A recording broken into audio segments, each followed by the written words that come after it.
कि आज अंजुमन तलबा क़दीम इस्लाह शाख़ दिल्ली ने नई तालीमी पॉलिसी के पस मंज़र में ये एक छोटा सा प्रोग्राम मुनक़िद किया है। इस मौजू पर हमारे दरमियान हमारे पुराने साथी सैयद तनवीर अहमद साहब मौजूद हैं। इस मौजू पर वो गुफ्तगू करेंगे और इस एक्ट में जो आया है तालीमी पस मंज़र तालीमी सिलसिले में, उसमें क्या खामियां हैं और क्या खूबियां हैं, उनको वे बयान करेंगे। अंजुमन तलबा क़दीम के सदर शेर अफ़ग़न मौलाना राशिद इस्लाही साहब, हिफ्ज़ुर रहमान इस्लाही साहब और दीगर अबू तलहा इस्लाही साहब और बहुत सारे साथी हमारे मौजूद हैं। मैं उनका शुक्रगुज़ार हूँ कि वो यहाँ तशरीफ़ लाए। बिला ताख़ीर मैं जनाब सैयद तनवीर अहमद साहब से दरख्वास्त करूँगा कि वो आएँ और इस मौजू पर अपनी बात रखें।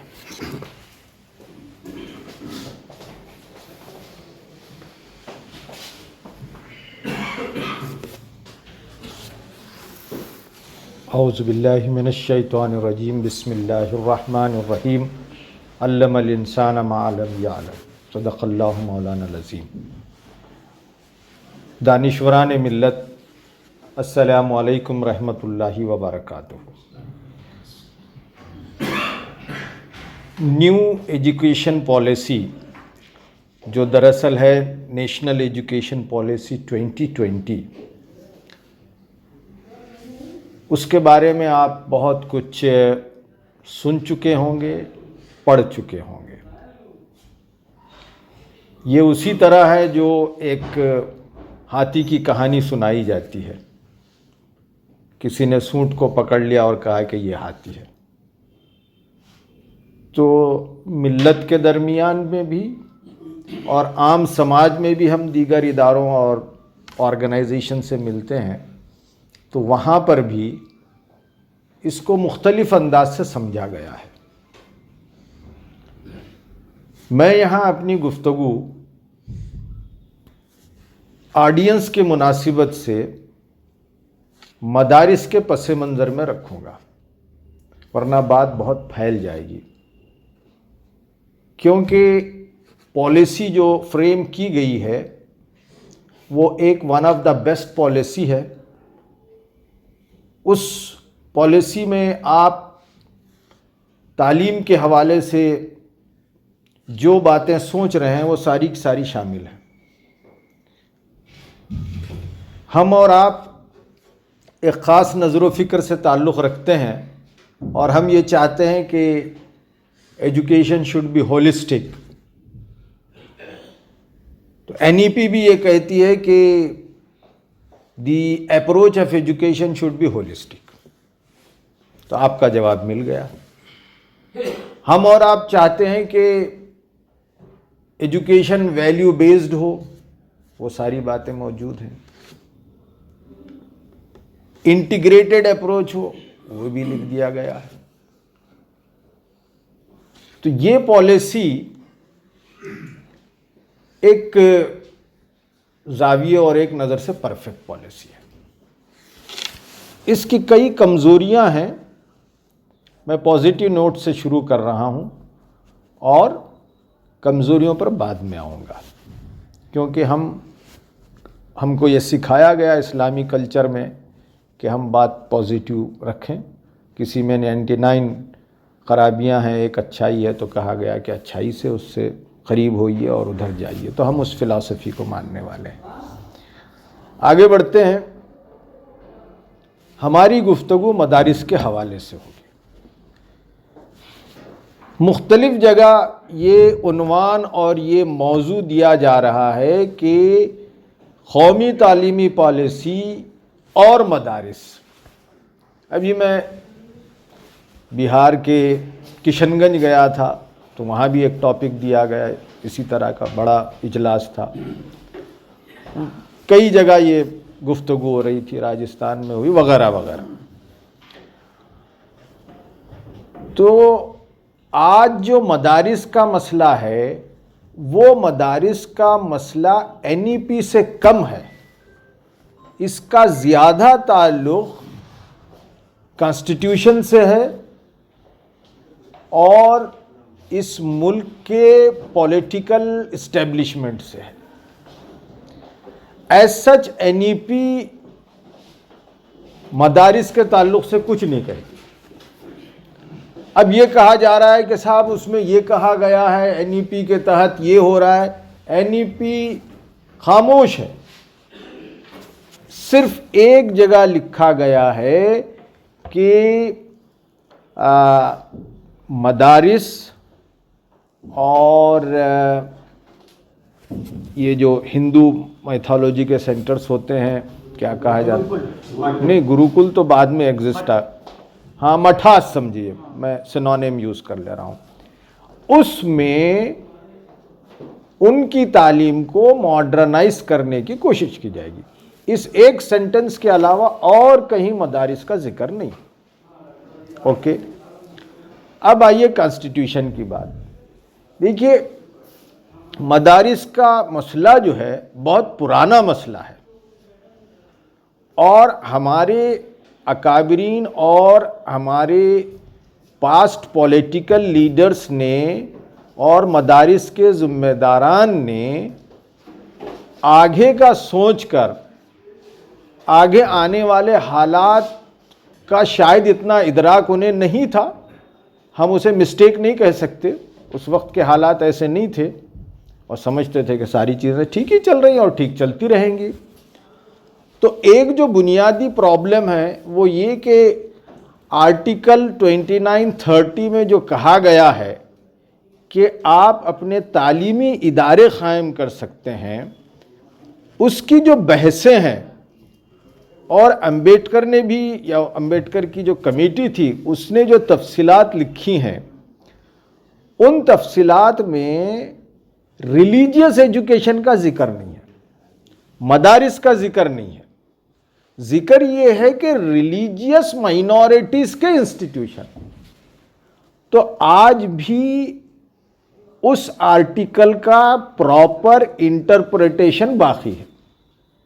अब वो एक बड़ी स्ट्रगल है कि उसको सही इंटरप्रेट करें, कॉन्स्टिट्यूशनल एक्सपर्ट इंटरप्रेट करें और उस आर्टिकल के गैमेट में हम मदारिस को भी लाएं। तो ये आज तक नहीं हुआ, ये एक बड़ा प्रॉब्लम है। अब उसके बाद का प्रॉब्लम, उसके बाद मदारिस की एजुकेशन को रिकग्निशन देने के लिए या उसे मान्यता देने के लिए कांग्रेस गवर्नमेंट में कुछ एफर्ट्स हुए। उन एफर्ट में से एक एफर्ट था मदरसा बोर्ड का। मदरसा बोर्ड बना। मदरसा बोर्ड चूंकि एक गवर्नमेंट एंटिटी बन गई तो उसमें करप्शन घुस आया और जो मदारिस, रेप्यूटेड मदारिस हैं, वो उसके साथ नहीं जुड़े।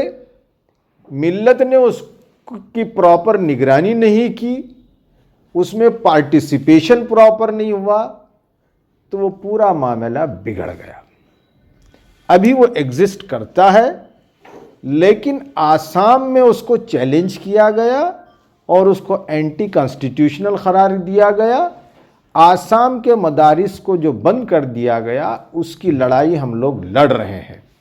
एक केस बराबर रिप्रेजेंटेशन नहीं होने की वजह से वो उसमें हमें कामयाबी नहीं मिली। उसकी तफसीलात हैं, वो बाद में रखी जाएगी। तो बोर्ड के अलावा फिर पिछली कांग्रेस गवर्नमेंट में जस्टिस सिद्दीकी साहब ने एक और प्रपोजल ड्राफ्ट किया। वो चेयरमैन थे नेशनल माइनॉरिटीज एजुकेशनल कमीशन था वो कमीशन। तो उनका डॉक्यूमेंट इंटरनेट पर अवेलेबल है और वो डॉक्यूमेंट पढ़ने से ताल्लुक़ रखता है। इस मामले में वो बड़ी हद तक विजनरी थे।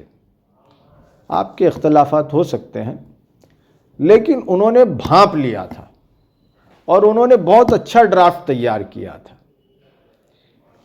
उस ड्राफ्ट को उलमा ने पहले मीटिंग में, पहले मरहले में कहा कि ओके, लेकिन बाद में पॉलिटिकल एफिलिएशंस और दीगर कई मसाइल की वजह से उसको कैबिनेट में पेश नहीं किया गया और कैबिनेट डिसीजन नहीं हुआ और वो सारा मामला धरे का धरा रह गया।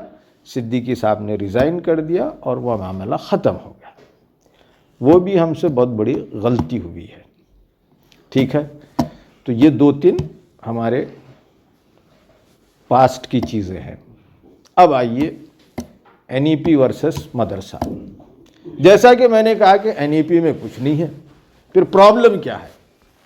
प्रॉब्लम पॉलिटिकल प्रॉब्लम है, जहां पर एक मखसूस पार्टी की हुकूमत है, वहां उनके पीछे जो लोग हैं, वो हमसे ज़्यादा ज्ञानी लोग हैं। शायद हमको मदरसतुल इस्लाह से फारिगीन को नहीं मालूम होगा कि सिलेबस क्या है, किस किताब में क्या पढ़ाया जा रहा है, लेकिन उनकी जो रहनुमाई कर रहे हैं उनको सब मालूम है कि क्या किताब पढ़ाई जाती है, किस किताब पढ़ाए जाने से क्या मैसेज डिलीवर होता है, किस तरह का इंस्पिरेशन मिलता है, वगैरह वगैरह वगैरह। तो उसके पेश नज़र ये चाहते हैं कि सिलेबस में बदलाव लाया जाए और दीनी तालीम को कम से कम कर दिया जाए, ताकि दीनी तालीम के ज़रिए यहाँ के मुसलमानों का जो दीन से अटैचमेंट है वो मजबूत होने ना पाए। ये इस तरह की तफसीलात आप मुझसे ज़्यादा जानते हैं, इस पर भी मैं डेप्थ में नहीं जाता। तो अब ये क्या चाह रहे हैं? ये एनईपी नहीं चाह रही है, ये स्टेट गवर्नमेंट चाहती है कि भाई आपका एजुकेशनल इंस्टीट्यूशन है, इदारा है, तो हम इस इदारे को उसी वक्त मान्यता देंगे जब इस इदारे में किसी एक गवर्नमेंट बोर्ड की एजुकेशन दी जाती हो। सिंपल सा मामला है। जिस स्टेट में आप रह रहे हैं उस स्टेट में वो इदारा रिकॉग्नाइज्ड होगा, या कॉन्स्टिट्यूशन जो कहता है कि रिलीजियस माइनॉरिटी इंस्टीट्यूशन कायम कर सकते हैं, इदारा कायम कर सकते हैं, तो आपको मुकम्मल इजाज़त है। अगर आपका कोई इदारा है तो उसको आप स्टैट्यूटरी स्टेटस दे सकते हैं, लेकिन उसके कंडीशंस ये हैं। कंडीशन नंबर 1 वो ये कि वो इदारा किसी भी बोर्ड से मान्यता प्राप्त किया हुआ हो, जिसमें मदरसा बोर्ड भी शामिल है।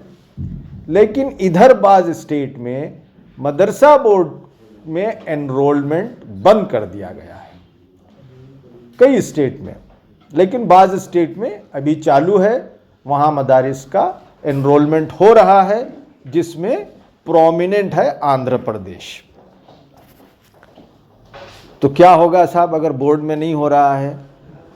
तो गवर्नमेंट ये कह रही है कि आपके पास 3 बोर्ड अवेलेबल हैं, 3 में से किसी एक बोर्ड का आप एफिलिएशन लें या उनके कोर्सेस आप इंट्रोड्यूस करें। नंबर 1 स्टेट बोर्ड, अगर यूपी में इदारा है तो यूपी स्टेट बोर्ड। दूसरा जो बोर्ड है वो नेशनल बोर्ड है, सीबीएसई। सीबीएसई के अपने टर्म्स कंडीशंस हैं, वो रूल्ड आउट है। तीसरा है national institute of open schooling, इसको भी बोर्ड का स्टेटस हासिल है। ये पार्लियामेंट्री डिसीजन के साथ वजूद में आया है और ये भी सीबीएसई और स्टेट बोर्ड के बराबर है। इससे जो पास होते हैं वो तलबा को वही स्टेटस हासिल है जो सीबीएसई से पास होते हैं। ये बात हो गई बोर्ड की।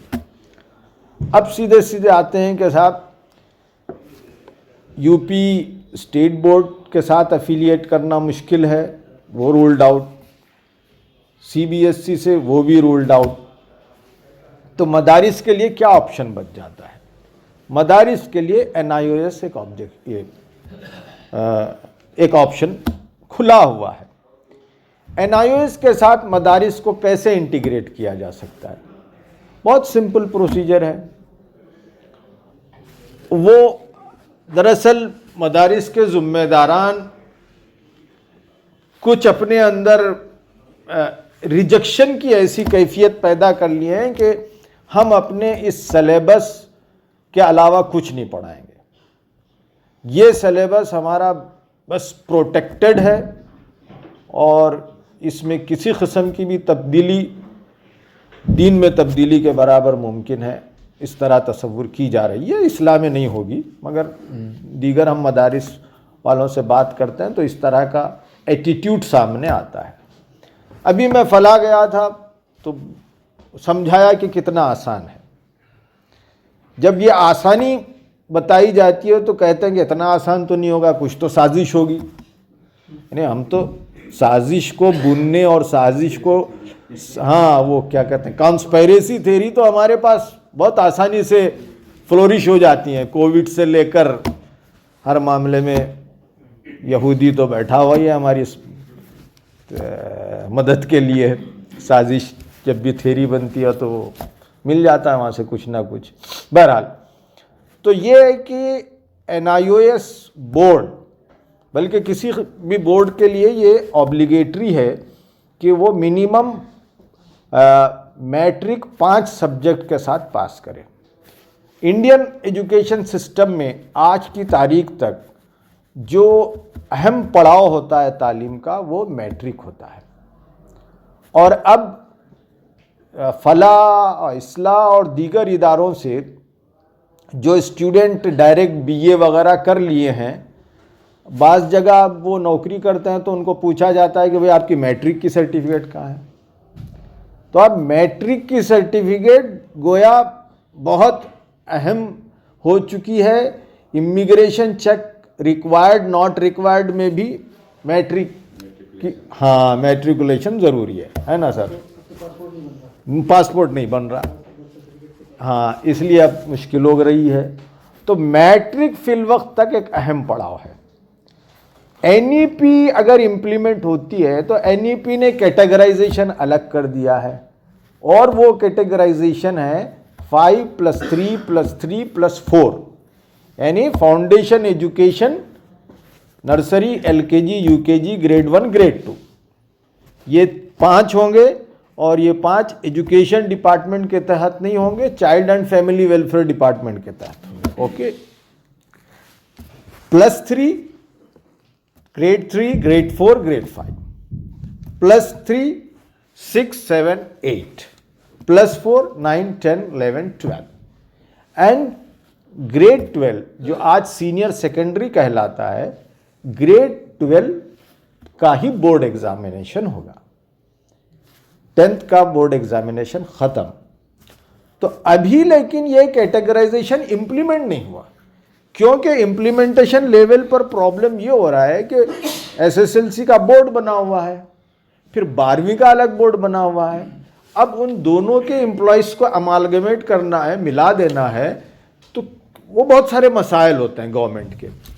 तो वो मसाइल को हल नहीं कर पा रही है अभी गवर्नमेंट, प्रोसेस में है, हो सकता है हो जाएगा बहुत जल्द। तो ठीक है, तो अभी तक 10th इम्पॉर्टेंट है और मुमकिन है आगे भी NIOS पर्टिकुलरली 12th एग्जामिनेशन के लिए 10th को लाजिम कर दे। 10th पास करें आप, 10th के बाद 12th पास करें। ठीक है, मज़ीद तफसीलात में मैं नहीं जाता, अब सीधे आ जाते हैं कि आप मदारिस में NIOS को कैसे आप इंटीग्रेट कर सकते हैं ताकि आप बोर्ड लगा सकें कि भाई हम we are affiliated with NIOS और this is NIOS centre. Okay, number एक चीज़, एज ऑन टुडे NIOS बहुत ही फराग दिली के साथ मदारिस के लिए अपने सेंटर्स अलॉट कर रहा है। डायरेक्टर से हमारी कई मुलाकातें हुई हैं, हमने उसे इम्प्रेस किया कि मदारिस के लिए आपने जो कंडीशंस लगाए हैं, इसको अगर आप 1-2 साल के लिए लिफ्ट कर देंगे तो ज़्यादा से ज़्यादा मदारिस एनरोल होंगे। तो अब एक सिंपल सा फॉर्म है, वो आप भर दें, 25,000 रुपये उसकी फ़ीस है, वो आप दे दें, एक सिंपल सा इंस्पेक्शन होता है और आपको सेंटर अलॉट हो जाता है।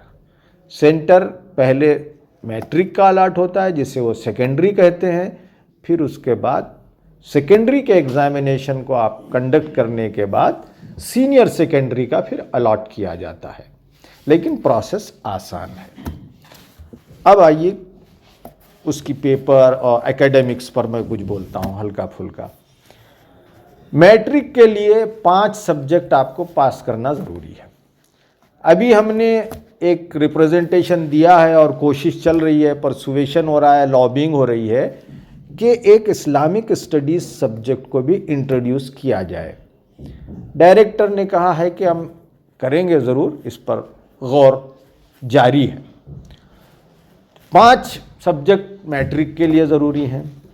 एक होगा, 2 होंगे लैंग्वेजेस, कोई लैंग्वेज भी ले सकते हैं। लैंग्वेज की लिस्ट है, तकरीबन 17 लैंग्वेजेस हैं। 17 लैंग्वेजेस में से आप 2 लैंग्वेज पढ़ सकते हैं। हमारे पास उर्दू हम पढ़ लेते हैं और ग़ालिबन इस्लाम में इंग्लिश भी पढ़ाई जाती है, तो एक इंग्लिश हो गया। इंग्लिश और उर्दू 2 सब्जेक्ट, ये 2 लैंग्वेजेस हो गए। अब 3 सब्जेक्ट बच गए। 3 में से अभी लगभग मैट्रिक के लिए 35 सब्जेक्ट्स हैं जिसको आप ले सकते हैं, और 3 सब्जेक्ट में से एक सब्जेक्ट स्किल डेवलपमेंट का भी लेना है, लाजिम कर दिया उन्होंने। तो अभी बहस हो रही है कि स्किल डेवलपमेंट का सब्जेक्ट 3rd होगा या 4th होगा, सॉरी। तो 5 में स्किल डेवलपमेंट होगा या 6ठा होगा। तो अभी एज ऑन टुडे 5 जो है वो सब्जेक्ट में एक स्किल डेवलपमेंट का लेना है।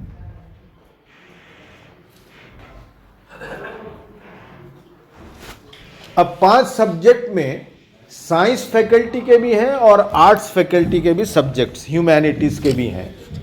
तो 2 लैंग्वेजेस हो गए। 3 सब्जेक्ट आप, एक माशियात अगर ह्यूमैनिटीज में से पढ़ाना चाहते हैं तो मैंने फला में देखा माशियात का एक सब्जेक्ट पढ़ाया जाता है, तो आप माशियात ले सकते हैं।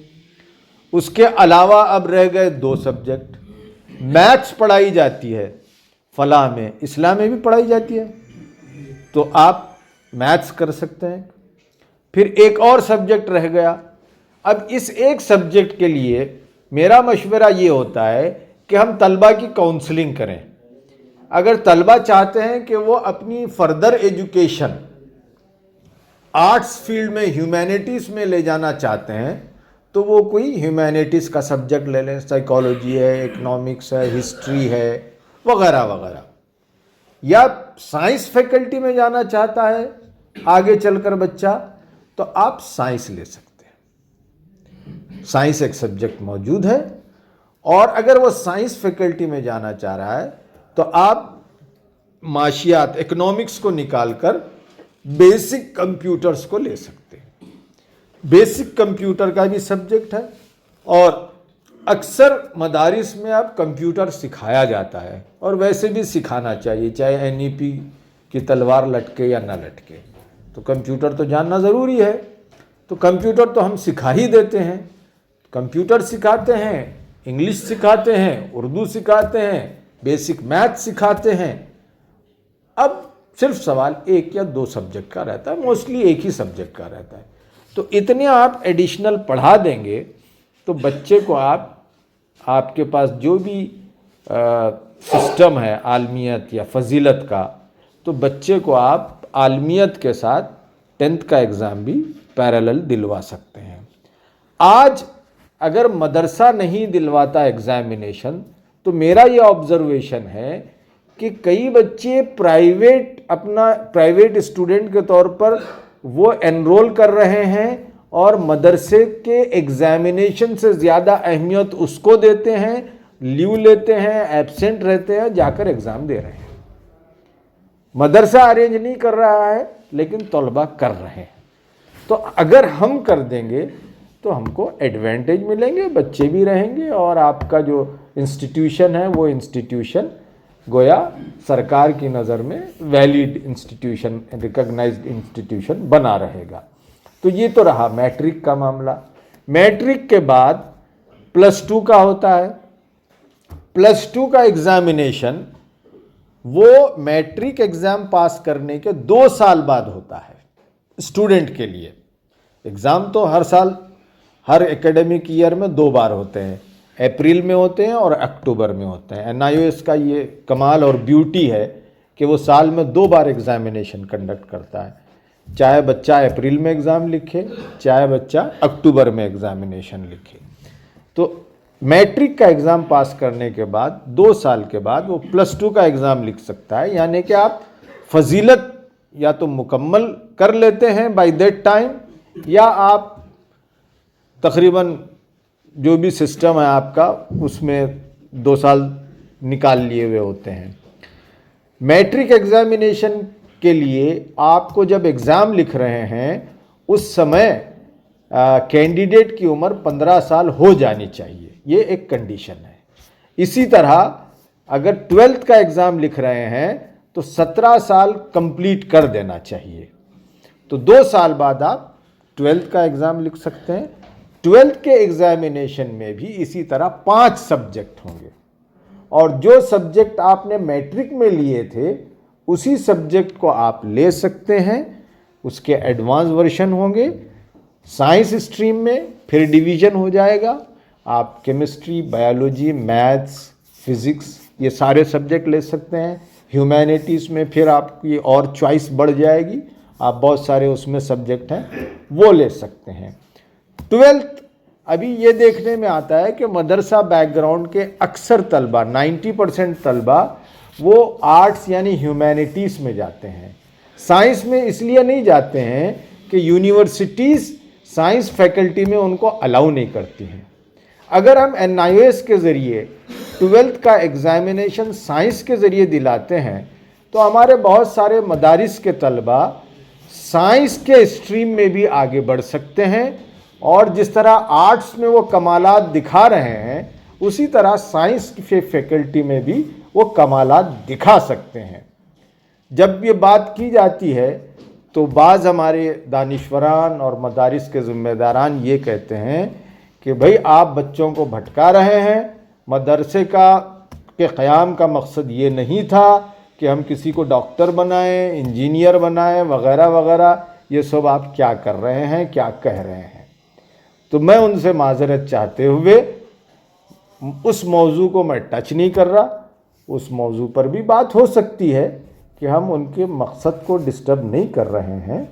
अगर आप किसी को इस्लाम की खिदमत के लिए तैयार कर रहे हैं तो वो इंजीनियर बन के भी इस्लाम की खिदमत कर सकता है, डॉक्टर बन के भी इस्लाम की खिदमत कर सकता है, एक ह्यूमैनिटीज़ से जाकर प्रोफेसर बन के भी खिदमत कर सकता है और वैसा निरा मौलवी बनकर भी वो खिदमत कर सकता है। वो हमारे बहस का मौजू नहीं है। तो ये चंद बुनियादी बातें थी, मैंने आपकी खिदमत में रख दी। मेरे ख़्याल में इसके बाद इंटरेक्शन सेशन में मुझे जो कुछ मालूम है वो मैं बता पाऊँगा। जज़ाकल्लाह, बहुत बहुत शुक्रिया।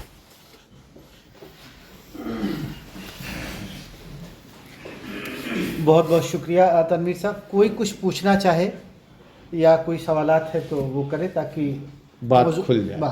शुक्रिया। कोई मेरी अपनी मालूमात के लिए जी, ये जो आपने कहा कि स्टेट सिलेबस जो है दूसरा है वो रूल्ड आउट क्यों हुआ? हाँ, क्या लगता है? अच्छा, रूल्ड आउट इस खदशात क्या है? अच्छा, बहुत अच्छा, वेरी गुड, बहुत अच्छा सवाल है। एक तो ये कि देखिए सारे स्टेट गवर्नमेंट नए स्कूल्स का परमिशन देने के लिए बड़ा कतरा रहे हैं। ओके, NEP का एक मकसद, हिडन मकसद ये है कि वो अब गवर्नमेंट सेक्टर के तहत स्कूल्स कम लाना चाह रहे हैं, प्राइवेट को प्रमोट करना चाह रहे हैं। ठीक है, आपका प्राइवेट एंटिटी होगी, आपको इनकरेज करेंगे। गवर्नमेंट स्कूल को तो दबा रहे हैं, लेकिन जब आपको इनकरेज कर रहे हैं तो गवर्नमेंट स्कूल के क़याम के लिए कुछ पैरामीटर्स हो जाते हैं। वो पैरामीटर्स मदारिस पूरी तरह शायद पूरे नहीं कर पाते। मसलन वो ये कहते हैं कि साहब इतना स्टाफ हो, इतने बीएड टीचर्स हो, इतने कमरे हो, हम इंस्पेक्शन के लिए आएंगे और उस वक्त ये हो, क्लस्टर ऑफिसर आएगा, आप क्या पढ़ा रहे हैं, क्या कर रहे हैं, ये सारी चीज़ें वहाँ चेक की जाएंगी। आपका रेगुलेशन, आपको रेगुलेट ज़्यादा किया जाएगा बनिस्बत NIOS के। NIOS का रेगुलेटरी सिस्टम नहीं है, NIOS डायरेक्ट एग्ज़ाम कंडक्ट करता है, तो उसमें आपको थोड़ी सी सहूलत मिल जाती है।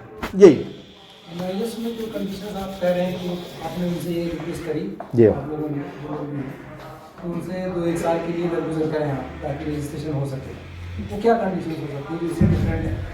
देखिए, पहली जो बड़ी कंडीशन पहले थी जो अब इन्होंने हटा दी, वो कंडीशन ये थी कि जो इंस्टीट्यूशन भी NIOS के तहत रजिस्टर होना चाहता है वो स्टेट बोर्ड से पहले रजिस्टर्ड हो, कंडीशन नंबर 1। अगर वो मदरसा है तो फिर वो मदरसा बोर्ड से रजिस्टर्ड हो। अब केस लेते हैं मदरसतुल इस्लाह का। मदरसतुल इस्लाह ज़ाहिरी बात है मदरसा बोर्ड से रजिस्टर्ड नहीं है, तो आपका नहीं हो सकता था, लेकिन अब आप डायरेक्ट जा सकते हैं। ये बहुत बड़ी सहूलत है। इसके अलावा और है, जैसा कि आप स्टेट गवर्नमेंट में अप्लाई करते हैं तो फिर उनके स्पेसिफिकेशन है कि आपके पास मिनिमम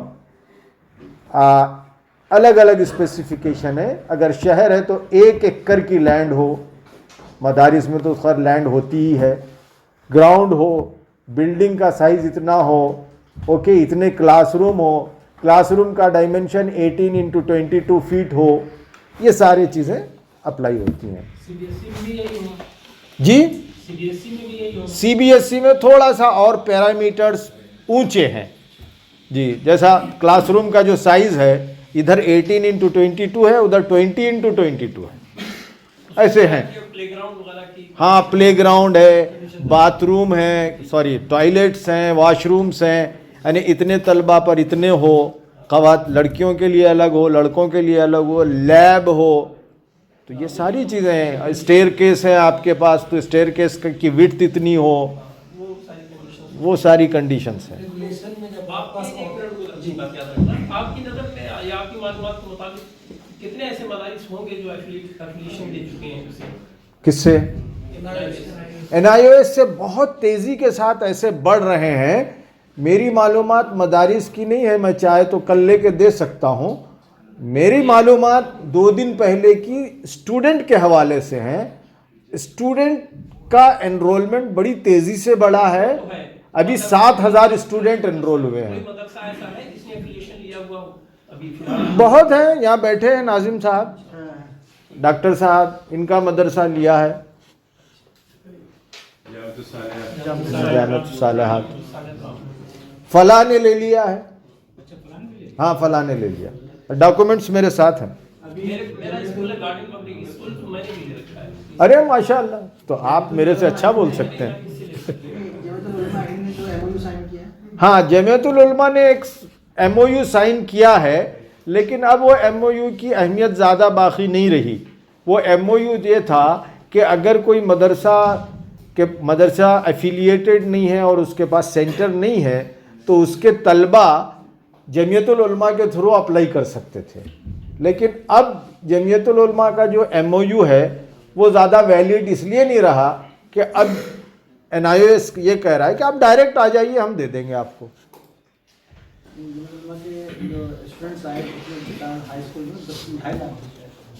ना ना ना, वो गलत है, 7,000 जी, ये लेटेस्ट।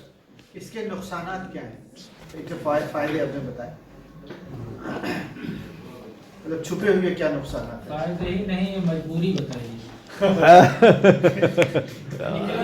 मेरा एक सवाल है, कायम रखने के लिए, हाँ, यही मतलब है कि अपना वजूद बाकी रखने के लिए आपको आना ही आना है।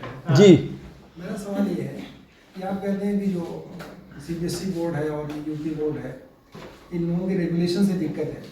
जब आपको ऑप्शन मिल गए बहुत सारे सब्जेक्ट्स के और लैंग्वेजेस के, तो फिर रेगुलेशन में ऐसी क्या दिक्कत है जिससे घबराहट है? कोई ऐसी स्पेसिफिक चीज जिससे मदरसे वाले डर रहे हैं?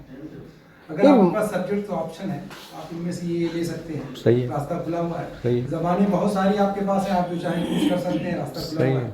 तो फिर उन रेगुलेशंस में ऐसा क्या छुपा तो हुआ ये NIOS में ऑप्शन है ना, आपके स्टेट बोर्ड में नहीं होता ये ऑप्शन। लैंग्वेजेस का ऑप्शन स्टेट बोर्ड नहीं देता। पॉलिसी में तो आपको है ना कि आप मादरी जबान में तालीम दे सकते हैं। 3 लैंग्वेज फार्मूला 3 लैंग्वेजेस है ना जी, उसमें हम कवर हो जाते हैं, कवर हो इंग्लिश जाएंगे, भी। बिल्कुल बिल्कुल बाकी जो दूसरे सब्जेक्ट्स आपने गिनाया उसमें भी हमको ऑप्शंस है, हम दे सकते हैं, बिल्कुल। स्ट्रीम्स अपनी चेंज कर सकते हैं। मैं NIOS का गिनाया, लेकिन स्टेट गवर्नमेंट में वैसा नहीं होता। अभी स्टेट गवर्नमेंट में देखिए, ये जो है ना, मैट्रिक में आप कॉम्बिनेशन कर सकते हैं कि आप एक सब्जेक्ट इकोनॉमिक्स का ले रहे हैं, 2 सब्जेक्ट साइंस के ले रहे हैं, एक कंप्यूटर साइंस का ले रहे हैं। ये कॉम्बिनेशन अभी स्टेट गवर्नमेंट के SSLC बोर्ड में अवेलेबल नहीं है।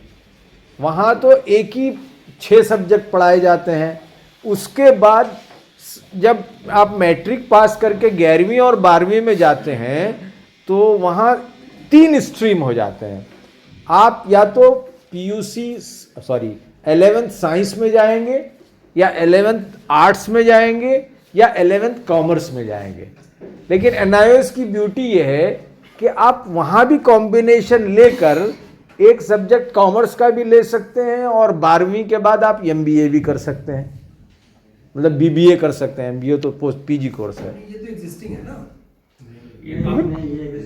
मेडिकल में भी जा सकते हैं, इंजीनियरिंग भी कर सकते हैं। मैं ये कह रहा हूँ नहीं, आप सवाल ज़रा क्लैरिटी के साथ पूछिए। आज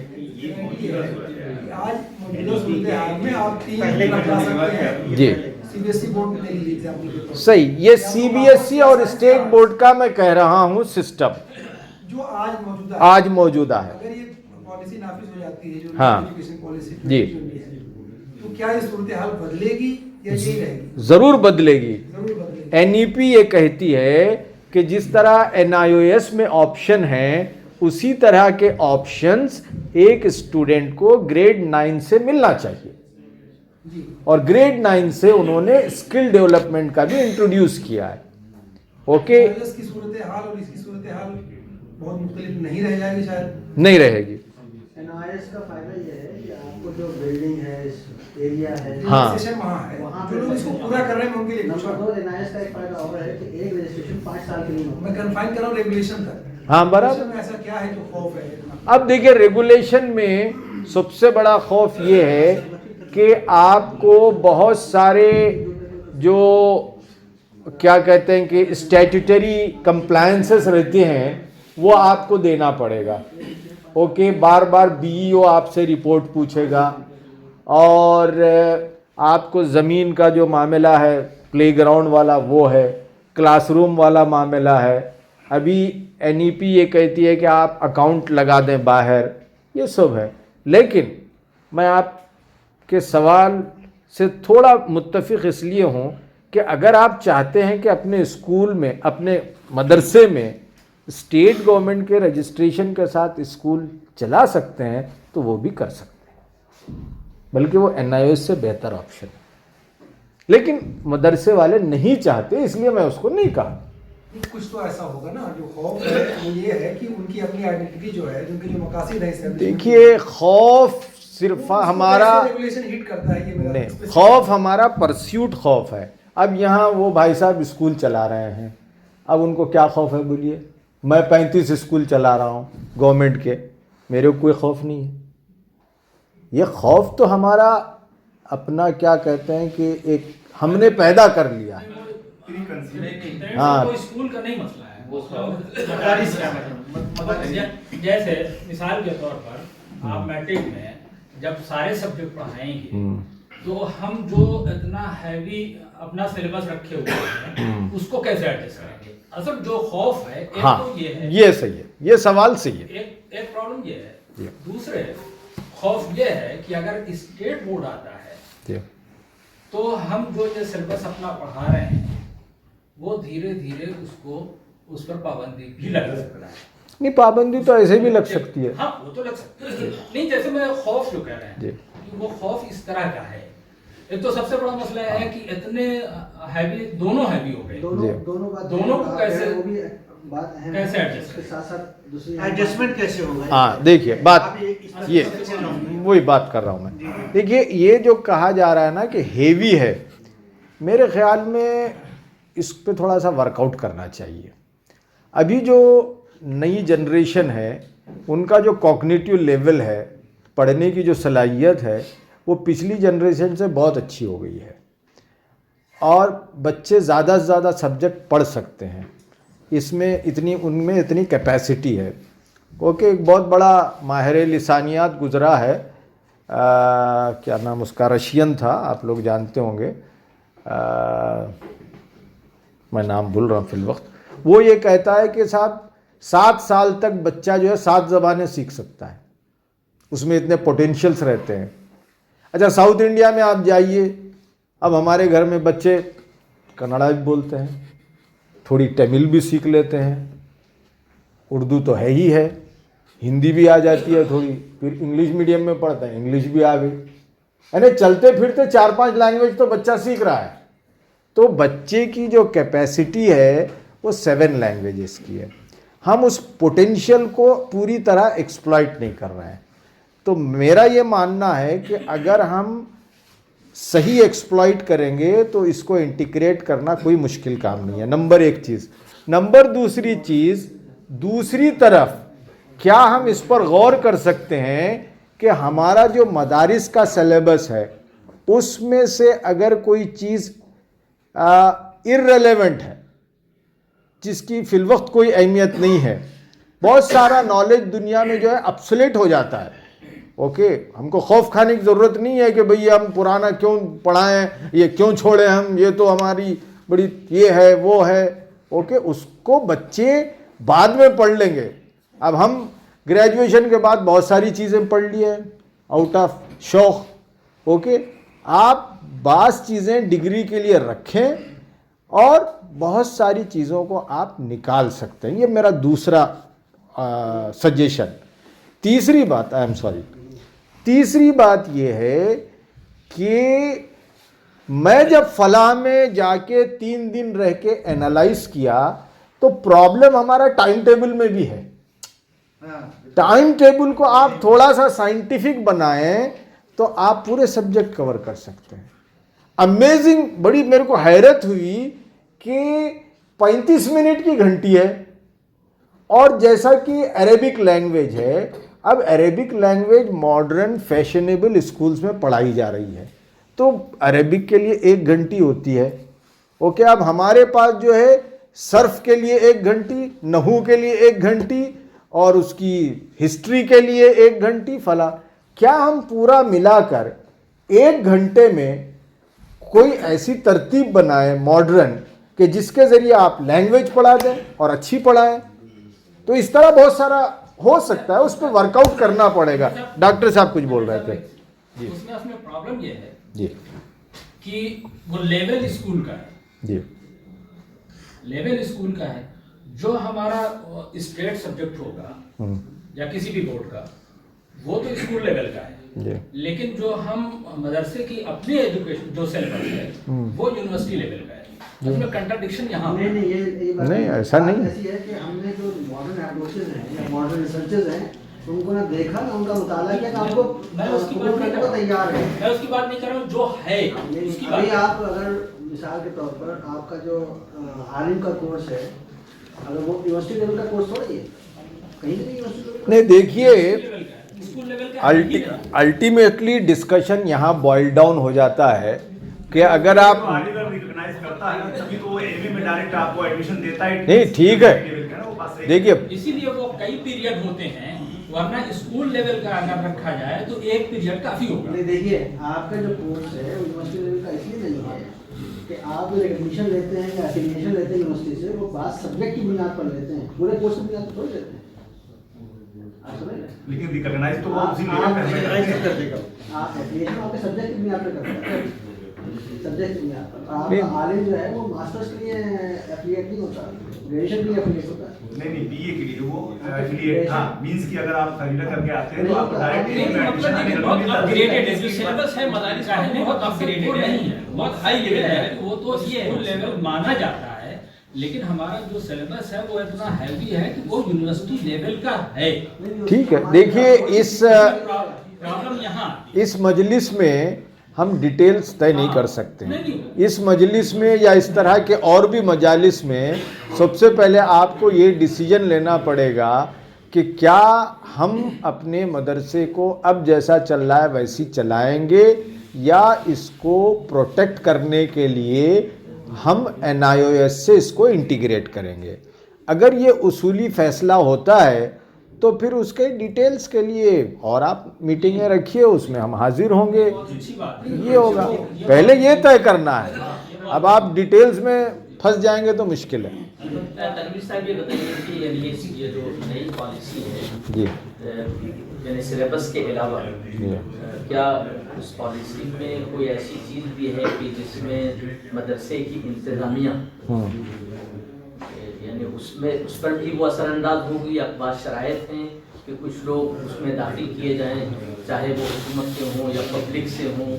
अच्छा, देखिए NEP जो है सारे एजुकेशन सिस्टम को रेगुलेट करना चाहती है और इसको नेक्स्ट लेवल पर ले जाना चाहती है। और हिडन एजेंडा ये है कि एजुकेशन क्षेत्र से गवर्नमेंट अपने आप को विड्रा करना चाहती है और प्राइवेट सेक्टर को इसमें लाना चाहती है। इस बजट में भी उसका प्रोविज़न मौजूद है। इससे पहले के बजट में ये तय किया गया था कि हम 10 यूनिवर्सिटीज़ के कैंपस को यहाँ इनवाइट करेंगे, लेकिन 10 के बजाय 2 में सक्सेस हो सकी गवर्नमेंट। एक जो है मिलान की यूनिवर्सिटी फैशन वाली आई है और एक किसी जगह की आई है। 2 यूनिवर्सिटियों ने अपना कैंपस खोला है। ओके, और गवर्नमेंट ये चाहती है कि प्राइवेट क्षेत्र इसमें आगे आए। चुनाचे हमारे अंबानी जी आ चुके हैं। आप यूरोकिट्स जो देख रहे हैं ये यूरोकिट उन्हीं का चेन है। इस तरह आप बड़े बड़े जो बिजनेस पर्सन हैं वो इसमें आ रहे हैं। ये एक ज़ैली चीज़ हो गई। अब मोहतरम का जो सवाल है NEP क्या कहती है। NEP का जो एक बड़ा प्रॉब्लम है वो ये कहती है कि जितने एजुकेशनल इंस्टीट्यूशंस हैं उनको हम रेगुलेट करने के लिए नए बायलॉज बनाएंगे। अब नए बायलॉज अभी तक नहीं बने। अब नए बायलॉज में क्या होगा, सबसे पहली चीज़ ये होगी कि ये टीचर्स का जो सिस्टम है उसमें हम बहुत इस्लाहात लाएंगे। और वो क्या इस्लाहात होंगे, अगर उसको आप पढ़ना चाहेंगे तो ये NEP का जो बैकग्राउंड पेपर है जो अराउंड 400 पेजेस का है वो अभी इंटरनेट पर जुलाई से अवेलेबल हो गया है। उसको आप पढ़ेंगे तो उसकी तफसीलात मिलेंगी। उसमें ये लिखा है कि अब हर टीचर को एक स्मार्ट नंबर दिया जाएगा, जिस तरह बच्चे को एक स्मार्ट नंबर दिया जाता है। और अब सिर्फ क्वालिफाइड टीचर ही स्कूल में पढ़ाएगी और उस टीचर का एक कोड होगा। अभी होता ये है कि जो साउथ इंडियन स्टेट हैं वहाँ पर ये रेगुलेशन आ चुका है और वहाँ क्वालिफाइड टीचर ही को अपॉइंट किया जाता है, B.Ed हो। अब यहाँ आपके पास नॉर्थ इंडिया में CTET हो फला हो, तो B.Ed टीचर क्या करती है साउथ इंडिया में 4 स्कूलों में अपने सर्टिफिकेट दे देती है। फिरदौस बेगम ये स्कूल में भी टीचर B.Ed क्वालिफाइड, दूसरे स्कूल में भी, तीसरे स्कूल में भी, चौथे स्कूल में भी। ओके, तो इस तरह वो चारों जगह हैं, इधर से 5,000, इधर से 5,000, इधर से 5,000, 20। तो अभी गवर्नमेंट ये कहती है कि फिरदौस बेगम को एक स्मार्ट नंबर मिल जाएगा। अब वो स्मार्ट नंबर उनको एंट्री करना है, उससे उनकी ट्रैकिंग होगी। तो ये एक रेगुलेशन का एक हिस्सा, और भी तफसीलात है। दूसरा ये कि आपने जो कहा कि सोसाइटी अभी तक उसको टच नहीं करी। अलबत्ता सोसाइटी में बाज स्टेट में ये अमेंडमेंट हुआ है कि अब 25% of the societies member should be women, औरतें होना चाहिए। खैर वो अच्छा भी है। ओके, तो ये एक बात आई है। ट्रस्ट में नहीं है।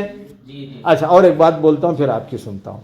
फिर ये कहा गया कि हर साल आपके अकाउंट चिस्पा कर देना है, आप ट्रांसपेरेंसी मेंटेन करना है। लगा देना है। और आपकी सोसाइटी, आपका ट्रस्ट एक नेशनल पोर्टल है जिसका नाम है दर्पण। दर्पण में आपको रजिस्टर करना है। अब हो सकता है जामियातुल इस्लाह जो ट्रस्ट है, इस्लाह का ट्रस्ट या सोसाइटी अगर वो दर्पण से रजिस्टर्ड नहीं है तो आपका पूरा स्कूल इलीगल है, क्योंकि दर्पण में आप रजिस्टर नहीं किए हैं, आपकी सोसाइटी डिफंक्ट है। अब ये बारीकियां जानते नहीं लोग, तो वो आप चेक करा लीजिए दर्पण में रजिस्टर्ड है नहीं है। तो इस तरह और भी चीज़ें हैं, मैं बोल सकता हूँ, मोटी चीज़ें ये हैं। मेरे कहने का मतलब ये था कि मिसाल के तौर पर अगर यानी जैसे बरतानिया में है, यानी गवर्नमेंट का कोई शख्स जो है वो मैनेजमेंट कमेटी में हो, जी इस तरह की कोई नहीं, इस तरह की नहीं है। अलबत्ता गवर्नमेंट को ये इख्तियार हासिल रहेगा कि वो किसी वक्त भी आपके स्कूल में दाखिल हो सकती है, आपके अकाउंट्स चेक कर सकती है, बाथरूम चेक कर सकती है, क्लासरूम चेक कर सकती है, ये रहेगा। कब्जा भी कर सकती है? कब्जा नहीं कर सकती है, वो घबराइए मत। कंट्रोल तो वही है।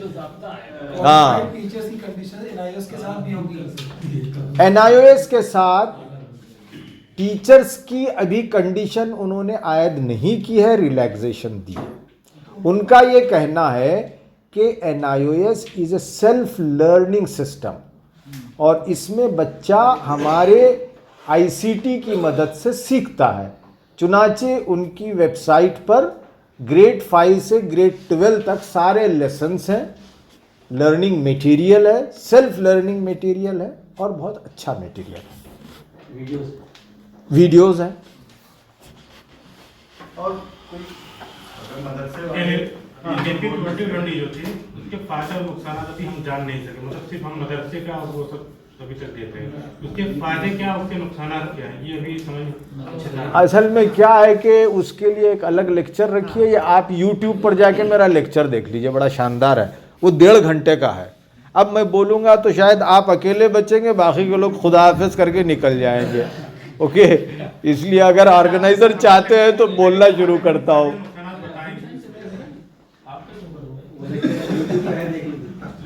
नहीं, अगर आप चाहे तो मैं बता सकता हूँ, लेकिन वो मौजू से हटकर हो जाएगी चीज़। मेरे ख्याल में थोड़ा सा सरसरी तौर पे कुछ थोड़ा सा इशारा हो जाए, थोड़ा सा 10 मिनट। अच्छा, क्या बताऊँ पहले? पहले नुकसान बताइए। पहले नुकसान देखिए। नहीं, देखिए हमको दीन जो सिखाता है, दुआ भी सिखाई गई है, मुझे दुआ भूल गया मैं, याद नहीं, कि जो चीज़ जैसी है उसका मुझे इदराक दे। ओके, ये तो एनईपी जैसी है उसका हम इदराक हासिल करें। हाँ, कॉन्स्पायरेसी थ्योरी में ना पड़े, बिल्कुल सही है, बिल्कुल। तो एनईपी के सर ने कहा कि पहले फ़ायदे गिनवाए। फ़ायदा नंबर 1 ये कि मदरसतुल इस्लाह, जामियातुल फलाह, जमात इस्लामी, ये सारे जो इस्लामी तंजीमें और जमातें हैं, जिस तरह का फ़र्द बनाना चाहते हैं, एनईपी उस तरह का फ़र्द बनाना चाहती है। एनईपी ने बहुत क्लियरली एक्सप्लिसिटली लिखा है कि education should be holistic. Holistic का डेफिनेशन भी लिखा है कि education of heart and mind, यानी दिल की तालीम और दिमाग की तालीम। तो दिल की जो तालीम है वो रूह की तालीम है। अब उन्होंने अलग अलग कर दिया, एजुकेशन ऑफ सोल भी कर लिखा है, एक टर्म है। ओके, तो आप उसके जरिए जा सकते हैं कि this is education of soul. Okay, अब योगा पर मुझे लेक्चर देने बुलाया गया, मैंने कहा कि योगा का मकसद ये होता है कि आप अपनी रूह को लतीफ़ बनाएं। रूह को लतीफ़ कैसे बनाया जाता है? आप एक लिमिट तक सिर्फ सांस को लेकर छोड़कर ध्यान देकर आप खामोश हैं, लेकिन उसके और भी लेवल्स हैं। तो आप इसको इस्तेमाल करके जाएंगे ना, लोग सुनेंगे। और बिल्कुल, मैं तो डॉक्टर कस्तूरी रंगन साहब के साथ शरीक था। 28 जुलाई को उन्होंने इनवाइट किया था, इसलिए इनवाइट किया था कि हम ये सजेस्ट करें कि इस मुल्क में हम वैल्यू एजुकेशन को कैसे इंटीग्रेट इम्पार्ट करें। तो पूरा मेरा उस पर पेपर है, उस पर सेमिनार हुआ जामिया हमदर्द में, इसलिए कि कस्तूरी रंगन ने कहा कि इसको किसी एकेडमिया से आप वैलिडेट करा के हमको सबमिट कीजिए। तो अगर कोई इंटरेस्टेड है तो मैं उनको भेजूंगा। उसमें आप देखिए कि हमने किस तरह गुंजाइश निकाल कर इस्लामी नज़रिया अखलाक और इस्लाम में अखलाक की बात होती है। आज के मौजूदा कारपोरेट वर्ल्ड में सोशल स्किल्स की बात होती है। There is a difference between social skills and morality. तो इसको हमने पेश किया है इसके ज़रिए। This is positive point number 1। Positive point number 2, अब ये जो सिस्टम है इसमें जो ऑप्शंस लगा दिए गए हैं कि आप 8 से ये चीज़ें पढ़ सकते हैं। ओके, अब फॉर एग्जाम्पल मेरा बेटा लॉ कर रहा है, अब उसने 12th तक सारे सब्जेक्ट पढ़ लिए, तो अब मेरे को ये सहूलत होगी, स्टूडेंट को ये सहूलत होगी कि वो अगर लॉ में जाना चाहता है तो लॉ की तैयारी ही बचपन से करे, तो वो बहुत एक्सपर्ट हो जाएगा उसमें। So this is advantage number 2। Advantage number 3, हमारे एजुकेशन सिस्टम में इतना करप्शन है कि हम बयान नहीं कर सकते। अब उस करप्शन को ये कई सेंट्रलाइज बॉडी बनाकर रिड्यूस करना चाह रहे हैं। एक बहुत बड़ा करप्शन हमारा असेसमेंट सिस्टम में है। असेसमेंट सिस्टम मोहतरम इंग्लैंड से आए हैं। इंग्लैंड, अमेरिका और सारे डेवलप्ड कंट्रीज़ में जो सिस्टम अडॉप्ट किया गया है उसका नाम है फॉर्मेटिव सिस्टम, और हमारे पास जो सिस्टम है वो सम्मेटिव सिस्टम अंग्रेज़ का दिया हुआ है। मदारिस में भी वही सिस्टम राइज है। तो अब गवर्नमेंट NEP ये कहती है कि that system should be changed, और अब फॉर्मेटिव सिस्टम को आप अडॉप्ट करें। अब फॉर्मेटिव सिस्टम क्या होगा, उसके लिए एक मज़ीद लेक्चर की ज़रूरत है, उसकी तफसीलात हैं, उसके अपने रूब्रिक्स हैं। अब आपका रट्टा मारने का सिस्टम ख़त्म हो जाएगा। आपको ये देखा जाएगा असेसमेंट के ज़रिए कि how much you have been formed, आप कितने फॉर्म हुए हैं। आपका मेमोरी टेस्ट फिल वक्त लिया जा रहा है, मुझे और आपको पेन ड्राइव बनाया जा रहा है, तो नो मोर पेन ड्राइव, आपको फॉर्म किया जाएगा। ओके, उसके बाद और एक एडवांटेज, अभी जो टाइम टेबल है, टाइम टेबल पर एक पैराग्राफ है पूरा। टाइम टेबल के बारे में एक बहुत मशहूर एजुकेशनिस्ट है जिसका नाम है पाओलो फेरेरे। पाओलो फेरेरे की एक किताब है, आपको वक्त मिला तो ज़रूर पढ़िए, उसकी ऑडियो फाइल भी मौजूद है, पेडागोजी ऑफ अप्रेस्ड, यानी मजलूमों का तदरीसी अमल। हिंदुस्तान पर भी उसने तनकीद किया है कि साहब आपका टाइम टेबल बड़ी हंसी आती है, 35 मिनट की घंटी, ये कोई बात हुई? तो वो बोलता है ये घंटी सिस्टम भी चेंज होना चाहिए। अभी आप वेस्ट में चले जाइए, घंटी सिस्टम ऐसा नहीं है, वहाँ तो 1.5 घंटे 3 घंटे पढ़ाया जाता है। ओके, तो ये पूरा टाइम टेबल का सिस्टम NEP चाहती है कि ओवरहाल कर दें। ओके, फिर NEP ये कहती है कि ये जो आप पैसा जमा कर रहे हैं, खा रहे हैं, पैसा जमा कर रहे हैं, कोई हिसाब नहीं दे रहे हैं, अब आपको हर साल हिसाब लगाना पड़ेगा। ट्रांसपेरेंसी मेंटेन कीजिए, और कोई बाप भी आके पूछ सकता है कि मैं 80,000 रुपये फीस दे रहा हूं, आप इसको कैसे स्पेंड कर रहे हैं बताइए। ये तो इस्लामी तरीक़ा है, आपसे पूछा जा रहा है। क्योंकि माफ़ करना, हम भी स्कूल चलाते हैं, मैं एक चेन ऑफ स्कूल्स का CEO हूँ, मालूम है मुझे कितना गबन होता है, कितनी जो है गड़बड़ होती है स्कूलों में। बहुत कम स्कूल हैं जो चैरिटी की बुनियाद पे चल रहे हैं। ओके, तो जितना गबन होता है उसमें कुछ कमी आएगी। इंडिया में तो वैसे भी चलती रहता है, लेकिन कुछ तो कुछ कमी आएगी। तो ये कुछ टॉप मोटे मोटे पॉजिटिव पॉइंट है। एक और पॉजिटिव पॉइंट देखिए, अभी बॉम्बे में एक सेमिनार हुआ, तो वहाँ मेरे पेपर पे बहुत हंगामा हुआ, लोगों ने बड़ा एतराज़ किया, उसको मैंने रेडियस में भी पब्लिश कर दिया है। ये कि एक होता है कमर्शियलाइजेशन, दूसरा होता है प्राइवेटाइजेशन। तो ये जो NEP है दोनों चीज़ों को प्रमोट करती है, कमर्शियलाइजेशन को भी प्रमोट करती है, प्राइवेटाइजेशन को भी प्रमोट करती है। हम कमर्शियलाइजेशन के खिलाफ हैं, लेकिन यस, प्राइवेटाइजेशन मुसलमानों के हक में है, माइनॉरिटीज़ के हक में है। तो तो ये NEP के ज़रिए प्राइवेटाइजेशन जो हो रहा है उसमें हमारे जो मालदार लोग हैं 5 साल के अंदर जितने इंस्टीट्यूशन कायम कर सकते हैं कर लें, वरना बाद में कोई और अदानी आ जाएगा, कोई अंबानी आ जाएगा और ये स्पेस भी हमसे छीन लिया जाएगा। तो ये कुछ पॉजिटिव पॉइंट थे। नुकसानात उसके कुछ 2-3 पॉइंट। अच्छा, नुकसानात। नुकसान नंबर 1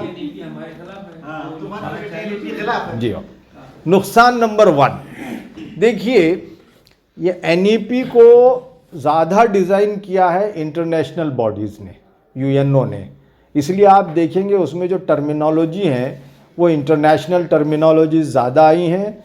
और अभी UNO का जो क्या कहते हैं उसको प्रोजेक्ट चल रहा है उसमें SDGP बहुत इम्पॉर्टेंट है, सस्टेनेबल डेवलपमेंट ग्रोथ। तो सस्टेनेबल डेवलपमेंट ग्रोथ को बहुत एम्फेसिस दिया गया है पूरी NEP में। तो एक तो जो है UNO का डिज़ाइन किया हुआ है NEP, उसके बाद जो है ये डिज़ाइन किया हुआ है कमर्शियलाइजेशन की जो तायीद करते हैं, और इसमें यकीनन 20% ज़ाफ़रानी लोगों का हाथ है। अब आप विज़न देखेंगे, विज़न में ये कहा गया कि हमारे एजुकेशन प्रणाली की जो बुनियाद होगी वो बुनियाद हमारी हिंदुस्तानी सभ्यता होगी, प्राचीन सभ्यता होगी। अब प्राचीन सभ्यता को इन्होंने बड़ा वेग रख दिया कि क्या होगा, कैसे डिफाइन करेंगे। क्या प्राचीन सभ्यता में आप बुद्धिज़्म को लेंगे? क्योंकि अगर प्राचीन सभ्यता को देखेंगे तो एजुकेशन में सबसे ज़्यादा काम बुद्धिस्टों ने किया है, तो क्या आप उसको लेंगे? अभी उनके दरमियानी झगड़ा है, तो वो लिख तो दिया लेकिन कोई चीज़ आ नहीं रही है। फिर उसमें एक तरफ तो लिखा हुआ है बड़ा बोल्डली कि हम बच्चों में साइंटिफिक टेम्परामेंट पैदा करेंगे।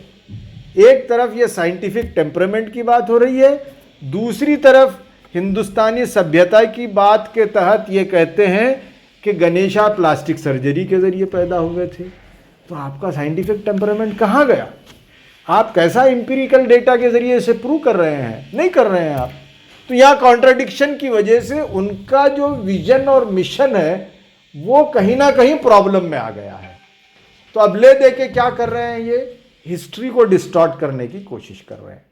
हिस्ट्री के बारे में ये लिखा गया है, पॉलिसी में नहीं है। उसके बाद ये कहते हैं कि वी विल रीराइट हिस्ट्री, और हिस्ट्री की 3 किताबें आपके यहाँ एक दिल्ली में महरौली में जो स्कूल है बड़ा मिशन का नहीं वो क्या नाम,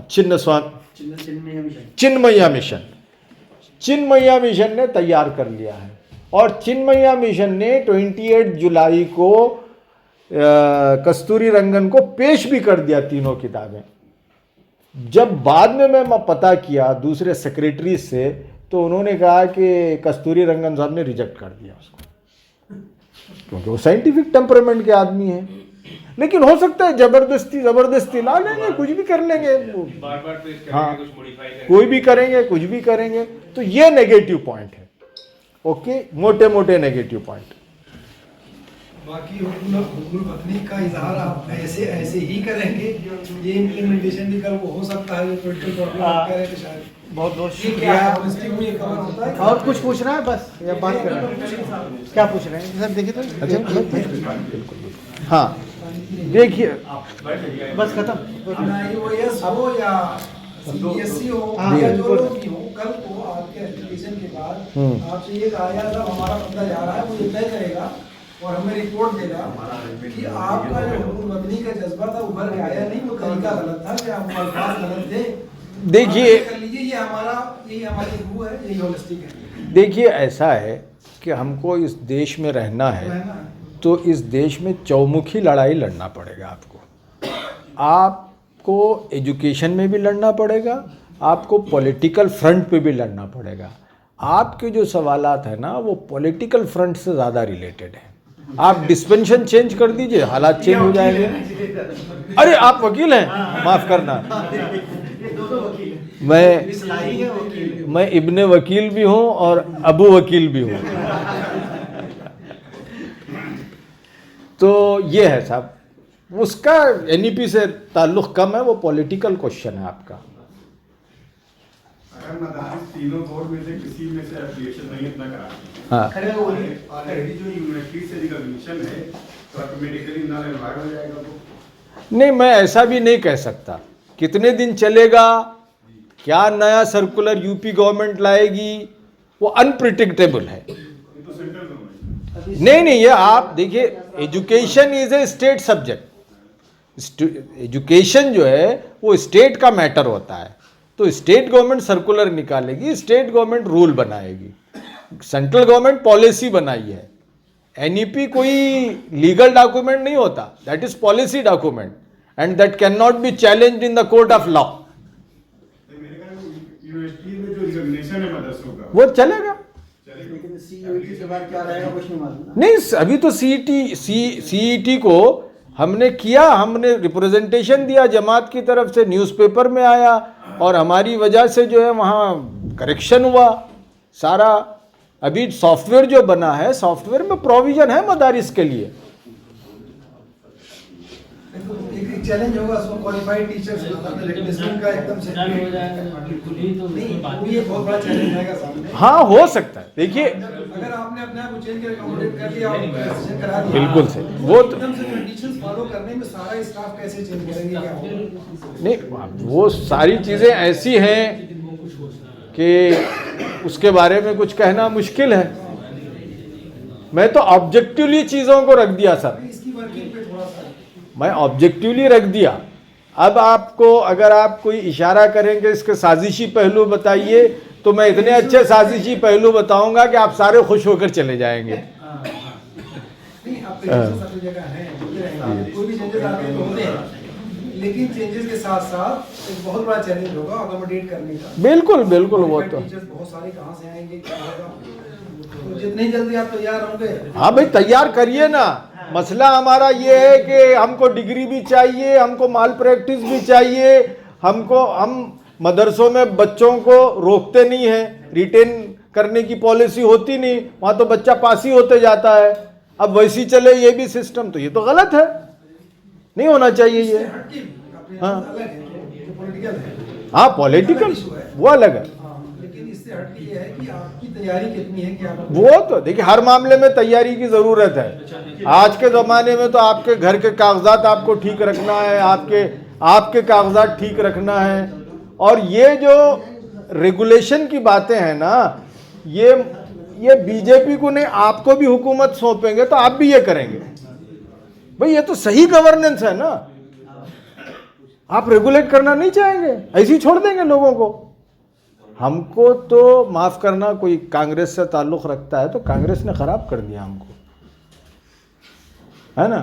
चलो वो भी कर लो चला, ये भी कर लो चला, ये भी करो चला, वोट बैंक के लिए सब चल गया, इसलिए हम कायल भी हो गए। हमको रेगुलेशन आता नहीं है, हमको तो ये आता है कि कुछ होते ही भागो नेता के पीछे और नेता हमारा मसला हल करा दे। ये हमारा एटीट्यूड है। We have to change our attitude and we have to learn how to live in a democracy. अपने राइट के लिए बिल्कुल हम लड़ेंगे, लेकिन रेगुलेशन को फॉलो नहीं करेंगे तो वो, क्योंकि हमारा जो है मामला ही वो है, हम सिग्नल ब्रेक करते हैं, 50 रुपये थमाते हैं, आगे बढ़ते हैं, तो वो आ गया है। आई एम सॉरी, आप कुछ ऐड करेंगे? बहुत बहुत शुक्रिया तनवीर साहब का। कोई साहब कुछ कहना चाहते हैं तो आए, हल्का सा तारुफ करवा दीजिए। तारुफ तो हाँ आ जाइए सलमान साहब। हाँ बोल सलमान साहब करवाते हैं तो जरा मुबालगा हो जाता है। नहीं, मैं पूरा एहतमाम करूंगा कि तनवीर भाई का जो तारुफ है उसमें मुबालगा बिल्कुल ना होने पाए। सैयद तनवीर अहमद साहब तालीमी मैदान में एक लंबे अरसे से जुड़े हुए हैं। एक ज़माने में गवर्नमेंट यूएनओ का एक प्रोजेक्ट था कि किस तरह बच्चों को, ऐसे बच्चों को जो कभी स्कूल नहीं गए, उनको ऐसे इस तरह उनको तालीम दी जाए कि वो 1 साल में तैयार हो जाएं अपनी उम्र के हिसाब से क्लास के लिए। उस प्रोजेक्ट की उसका जो करिकुलम था वो आपने डेवलप किया था और उसमें कुछ कंट्रीब्यूशन करने का एजाज़ मुझे ही मिला था। तो ये 94 की बात है, 94 में ये काम किया गया था। यूएनओ का एक प्रोजेक्ट था जो मुख्तलिफ़ स्टेट्स में चला था। तो आप उस ज़माने से एजुकेशन से जुड़े हुए हैं। एक बहुत ही प्रेस्टिजियस या एलीट चेन ऑफ स्कूल्स है ब्रेन स्टार, जो 7 स्टेट्स में 35 स्कूल चलाती है। उसके आप सीईओ रहे। आपने नाम सुना होगा शाहीन का, जो आपका बीदर कर्नाटक का है, अब्दुल कदीर साहब। आप उसके को फाउंडर हैं। लोग इस हवाले से कम जानते हैं आपको। और उनका जो AICU है, एकेडमिक इंटेंसिव केयर यूनिट, जो उन्होंने एक डिज़ाइन किया है कोर्स, जिसमें कि ड्रॉप आउट्स हों या ऐसे बच्चे कि जो कभी स्कूल ना गए हों, उनको 18 महीने में वो हाई स्कूल का इम्तहान दिलाते हैं। उसकी जो पूरी एक्सरसाइज है कि किस तरह वो बच्चों की तैयारी कराई जाए, किस पैटर्न पर तैयारी कराई जाए, वो आपका ब्रेन चाइल्ड है। इसके अलावा अभी आपने एक ब्लूम एकेडमी कायम की है जिसके आप डायरेक्टर हैं। और आपने कस्तूरी रंगन साहब का जिक्र किया। नेशनल एजुकेशन पॉलिसी की ड्राफ्टिंग के बाद एक 12 लोगों को हिंदुस्तान से बुलाया गया था उसके ऊपर डिस्कशन के लिए, तो उनमें से एक आप भी थे। तो और शायद अकेले मुसलमान थे, अकेले मुसलमान थे। तो आप जमात इस्लामी का जो मरकज़ी तालीमी बोर्ड है उसके जनरल सेक्रेटरी हैं। और आपकी सरबराही में बहुत सारे टीचर्स ट्रेनिंग कैंप्स चलते हैं जिनको मैंने भी अटेंड किया है और बहुत कुछ सीखने को मिलता है उससे, और बहुत कामयाब आपके लेक्चर्स होते हैं अल्हम्दुलिल्लाह। अब मुबालगा नहीं किया मैंने, वो तो जनरल सेक्रेटरी है।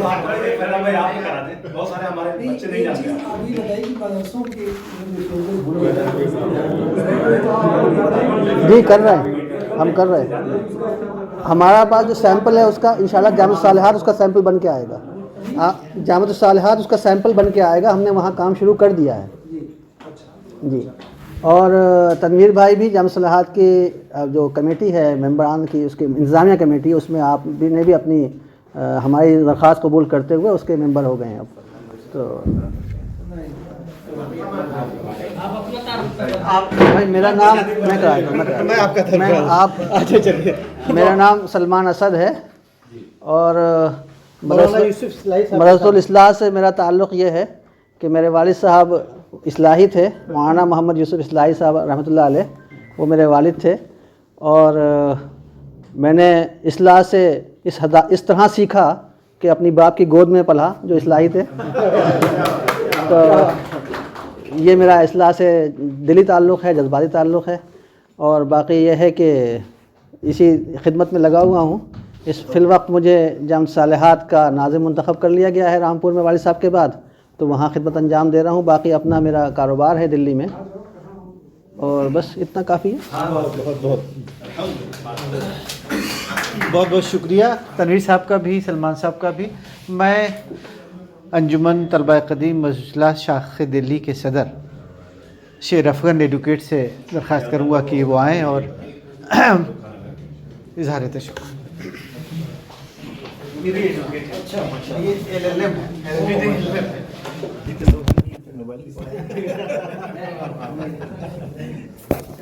अस्सलाम वालेकुम रहमतुल्लाहि व बरकातुहू। अभी इल्म के ताल्लुक़ से बातें हो रही थी। मैं 2 लफ्ज़ बोल दूँ, हालांकि शुक्रिया में बोलना नहीं चाहिए, लेकिन इंसान अशरफुल मखलूक़ात बना इसलिए कि उसके पास इल्म है।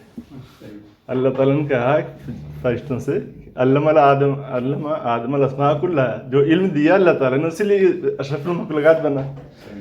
और हुज़ूर सल्लल्लाहु अलैहि वसल्लम के पहले जो वही नाज़िल हुई वो भी इक़रा के नाम से हुई, तो पढ़ने का नाम वहाँ पर भी था। बाकी 2-3 हदीसें हैं कि रिवायत हैं कि इल्म हासिल करो चाहे आपको चीन तक जाना पड़े, और गोद से गोद तक इल्म हासिल करो, ये भी है। और सबसे जो इंटरेस्टिंग बात है वो ये है कि जंग बदर जिस वक्त लड़ी गई थी उस वक्त मुसलमानों के हालात माली और हर लिहाज समाजी लिहाज से भी कर लीजिए बहुत ही नागुफ्ता पे थे। लेकिन जो उनमें कैदी पकड़ के लाए थे तो उनमें से जिन लोगों को रिहाई मिली तो उसमें एक शर्त ये भी थी कि आप हमारे कुछ बच्चों को तालीम या कुछ लोगों को तालीम दे दें तो आप रिहा हो जाएंगे। तो उतने नागुफ्ता बे हालात में भी इल्म की अहमियत का अंदाज़ा इससे लगा सकें कि उन्होंने मालो ज़र नहीं मांगा, बोले आप तालीम दे के चले जाइए जो लोग पढ़े लिखे हुए। कौन सी तालीम थी ये बात थी? दीनी तालीम हुजूर सल्लल्लाहु अलैहि वसल्लम से कौन ज़्यादा जानता था? नहीं वो बात तो तालीम मान लो हम इंग्लिश में पढ़ा दिया हो, लेकिन वो एक इल्म दे के गए थे। नहीं उस वक्त जो भी इल्म रहा होगा, हमें एग्जैक्टली तो उसका नेचर नहीं पता है, लेकिन जो भी रवायती तालीम उस वक्त थी, ये तो पहले लोग पढ़े लिखे कम होते भी थे, तो जो लोग भी थे हाँ, तो इल्म की अहमियत है। तो ऐसे हालात में भी हुजूर सल्लल्लाहु अलैहि वसल्लम ने इल्म की अहमियत को समझा और उसको जो है हासिल करने की कोशिश की। तो मेरा सिर्फ इतना कहना है कि हालात क्या हमारे हैं वो इम्पॉर्टेंट नहीं हमारे लिए होना चाहिए। हमें इल्म किसी भी हालत में हासिल करना है, हमारा नज़रिया ये होना चाहिए। हमारे हिंदुस्तान में क्या है, कौन पार्टी क्या कर रही नहीं कर रही, वो सब हमारे लिए हमारा पर्पज़ वो नहीं है। इल्म ही हासिल करना ये हमारा पर्पज़ है, हालात कैसे भी हो। चाहे जंग बदर जैसे हालात है, उससे बुरे हालात कह लो, हाल उससे बुरे तो नहीं है, लेकिन हम एक सी मिसाल के तौर पे कहते हैं कि उतने नागुफ्ता बे हालात में भी हुजूर सल्लल्लाहु अलैहि वसल्लम ने इल्म की अहमियत को उजागर करने के लिए लोगों से कहा कि आप हमें मालो ज़र मत दीजिए, दौलत मत दीजिए, लेकिन इल्म सिखा के जाइए हमें। तो आज भी जो भी हालात हैं उसको नज़रअंदाज करते हुए सिर्फ हमें ये सोचना है कि हम जो है किसी तरह से हमें इल्म हासिल करना, चाहे किसी भी कीमत पे हासिल करना हो। बस इतनी सी बात थी और मैं बहुत बहुत शुक्रिया अदा करता हूँ तनवीर साहब का, राशिद भाई का, तलाब भाई, एहतशाम भाई, कंवर भाई, फैज़ान भाई, सलमान भाई, हिजरान भाई, बिलाल भाई और बहुत सारे लोग यहाँ पे मौजूद हैं। मेराज भाई हैं, वसीम भाई हैं, अंसार भाई आए हैं, कश्मीरी प्रोफेसर वो भी आए हुए इत्तेफाक। तो काफ़ी लोग हैं, अल्लाह ताला का शुक्र है कि प्रोग्राम काफ़ी कामयाब भी रहा है और सब लोगों ने पूरी दिलजमई से, पूरी दिलचस्पी से सुना है। लेकिन ये एक जनरल नॉलेज के लिए ठीक था, लेकिन एक कमेटी बना के हर मदारिस के अपने लेवल पे एक बहुत ही कम्प्रिहेंसिव पॉलिसी बनानी होगी अगर हमें बहुत देर तक इससे लड़ना है तो, क्योंकि ये पॉलिसी ऐसा नहीं कि आज ख़त्म है, ये शुरुआत है। आगे वो कंडीशन शरात लगाते जाएंगे और उसको हमें जो है तोड़ना पड़ेगा अपने आप। एक कोऑर्डिनेशन कमेटी बनाई है ऐसे मदारिस की जो हम फिक्र हैं। जी जी जी। तो मैं सभी हजरत की बहुत बहुत शुक्रिया अदा करता हूँ जिन्होंने अपना कीमती वक्त निकाला और यहाँ पे तशरीफ़ लाए, और मैं एहतशाम भाई को भी शुक्रिया अदा करता हूँ कि हमें जब भी मीटिंग करनी होती तो वो अपना हाल और उनका और सभी की शुक्रिया। अच्छा यहाँ पे जो है खाने का इंतज़ाम भी है, तो आप लोगों को दरख्वास्त है कि आप लोग जो है डिनर करके उसके बाद फिर यहाँ से आ जाए, हम उसके लिए भी मशकूर होंगे। आप लोग आप यहाँ पर तशरीफ़ रखें। अस्सलाम वालेकुम।